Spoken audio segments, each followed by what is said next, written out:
Hello, in this tutorial I'll show you how to get an invoice in Agoda. The first thing I'd like you to do is to start by opening your browser and heading over to agoda.com. Click the sign in button at the top right corner and enter your login details. Now hover over your profile icon in the top right corner, click on it and be provided with a drop down menu. From the drop down menu, select bookings.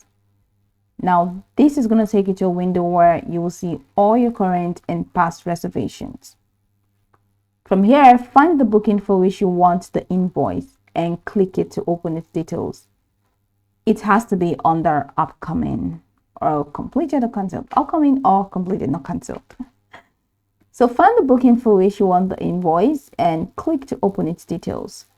Now, once you click on it to open its details, look for the invoice or receipt option on the booking details page.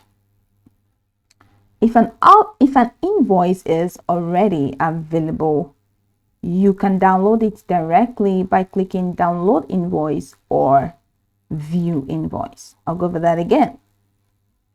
Look for the invoice or receipt option on the booking details page.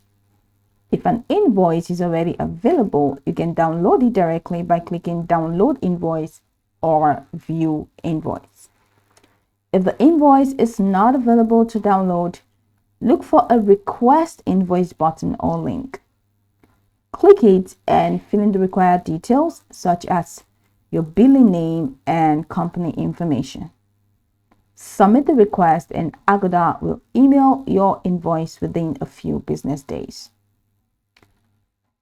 I'd like you to know that invoices are usually available after the stay is completed. So check your email spam or junk folder if you don't see the invoice in your inbox. So if you face issues, contact Agoda customer service directly for assistance. And that's how you get your invoice from Agoda in a few simple steps.